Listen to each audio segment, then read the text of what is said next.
New this morning on your Fast Track, a watery mess in Moorhead near Bennett Park. Firefighters in the street department were called out to this water main break at 2nd Avenue and 17th Street just before 1 this morning. One person said it was bubbling up from the sewer and it was 2 feet deep at one point. A street department worker spent much of the morning making this quick repair.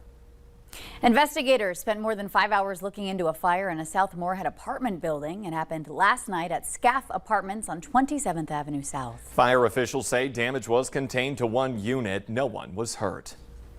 Fargo police want your help finding this missing teenager. Look at your screen. 13-year-old Takara Mork has not been home since early last Saturday morning. She was last seen in North Fargo around 3 a.m. Contact Fargo PD, or you can send an anonymous tip to keyword Fargo PD, the number 847-411.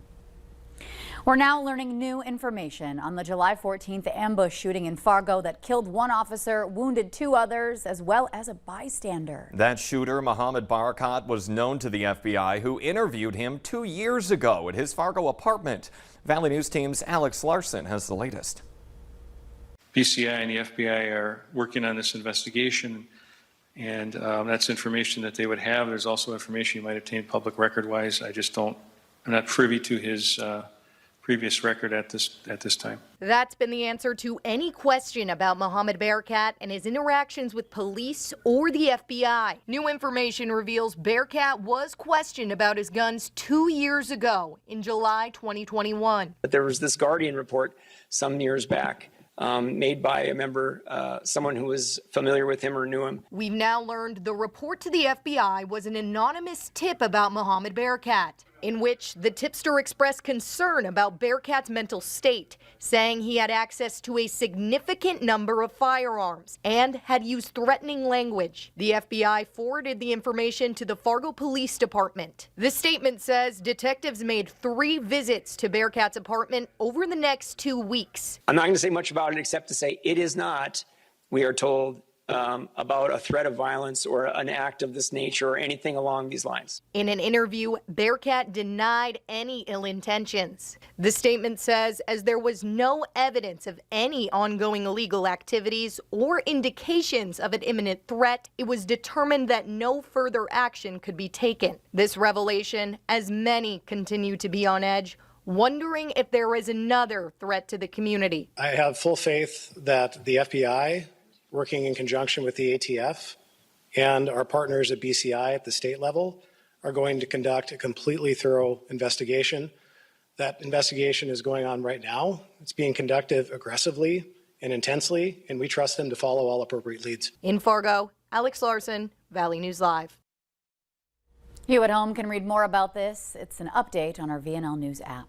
6:52 right now. Let's get a check of your Fast Track forecast as meteorologist Lisa Green tracking our radar. Good morning, Lisa. Good morning. Yes, you know, you might be thinking it's going to be a beautiful day looking out the window and seeing the sun in some spots, but there's rain coming our way and clouds that'll be taking over in advance of that as well. So you can see most of the valley pretty quiet right now, but we're already starting to see some thunderstorms in the vicinity, and this stretches back toward Bismarck and beyond as well. So let's zoom in a little bit more. You can see some rain stretching from Devil's Lake at the very top of your screen there, moving in and just west of Devil's Lake, the Carrington area, western parts of Stutsman County. Pretty soon, Jamestown, you'll see at least some light rain or some sprinkles. But then there's this little thunderstorm, this little cluster around the Gackle area. And then that is stretching back to Streeter as well. And you could see some lightning bolts there, some heavier rain as well, moving into places like western Lemoore County. So the Judd area, you're going to see that rain pushing in shortly. And so some of us have seen some areas of rain already start up for the valley, whereas in Fargo we've got this beautiful sunrise happening this morning, and a lot of us in northwest Minnesota especially enjoying that sun. So far Jamestown not seeing the rain just yet. We're at 61 degrees there. It's 58 in Fargo and in Grand Forks. Much cooler temperatures here this morning compared to recent mornings, and not just that, we've been talking about the muggy feel is moving on with that air mass as well. And then our planner for today, expect to have increasing clouds increasing chances for some passing showers.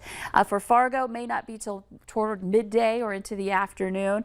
And then into the afternoon hours, we'll start to cool down once that rain passes through. So that creates a different type of temperature range for each part of the valley. This morning, if you're getting rain already, you're going to be cooler throughout the day. For those of us ahead of the rain, we'll warm up into some upper 70s to some low 80s before the rain moves in.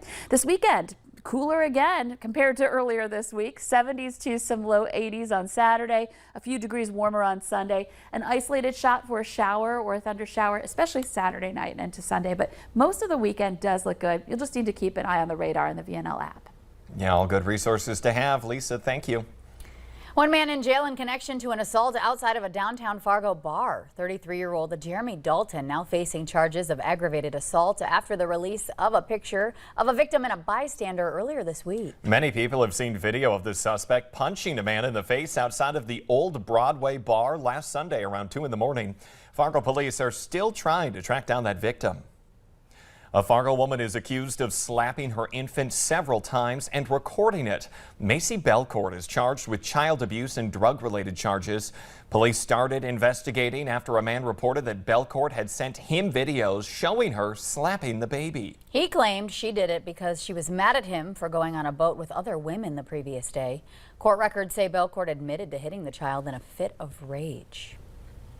The Fargo community continuing their support for officers involved in the July 14th shooting in many ways, with more and more businesses and community members piling in on the help. Sweet Shots offered a portion of their proceeds yesterday to the Leadership Care Fund.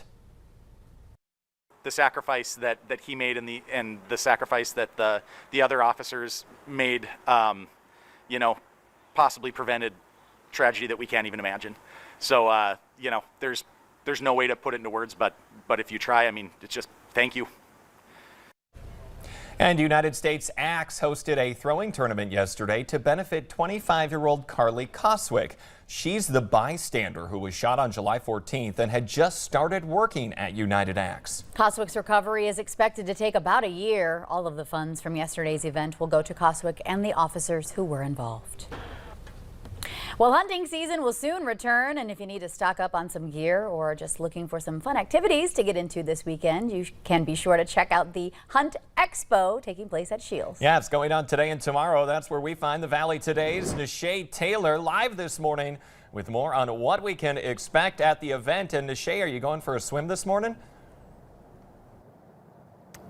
I don't know about me, but a few dogs might be going swimming a little later today. But joining me is Matt. He's going to fill us in on what this is behind us and what event is coming up during this Hunt Expo. Yeah, absolutely. So this is the dog jumping, Dogs dog jumping competition. It'll be running today from 10 to 7. The first hour will be registration and practice time. And then same thing tomorrow, but it'll be running 9 to 5. So. All right. And you said this event particularly kind of draws plenty of people out. Why do you think so? I mean, it's dogs jumping in a pool. Who doesn't want to go see that? It draws so many people, whether they're competing or if they just want to watch the dogs actually jump. It's an amazing event. They do a great job putting it on. Awesome. And there's other things, like obviously you guys sell things for dogs, but there's other things happening with animals here. Absolutely. So we're actually going to be having Minn Kota Paws here doing microchipping. So they'll be here from 10 to 2 today, and then from 11 to 5 tomorrow. And kind of the cool thing, they're offering it for $25. Awesome. And folks can also come rescue a puppy also? Absolutely. So we'll have Turtle Mountain Animal Rescue there in the corner, and they'll have a full lot of rescue puppies that you're actually able to adopt right here in our Shields parking lot. Yeah, what better way to start your weekend? Checking out some dogs, some puppies, so all of the above, and getting some hunting gear.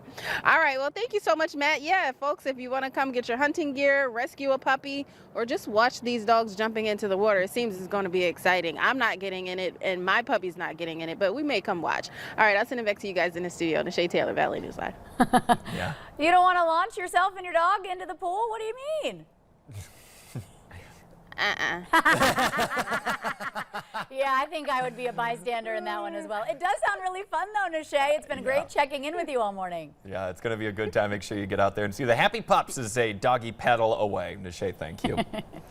An Irish artist is honoring singer Sinead O'Connor in the sand on an Irish beach. O'Connor died Wednesday at the age of 56. The sand creation features a lyric from the singer's most famous song, as you can see, "Nothing Compares to You." Oh, well, thank you for that.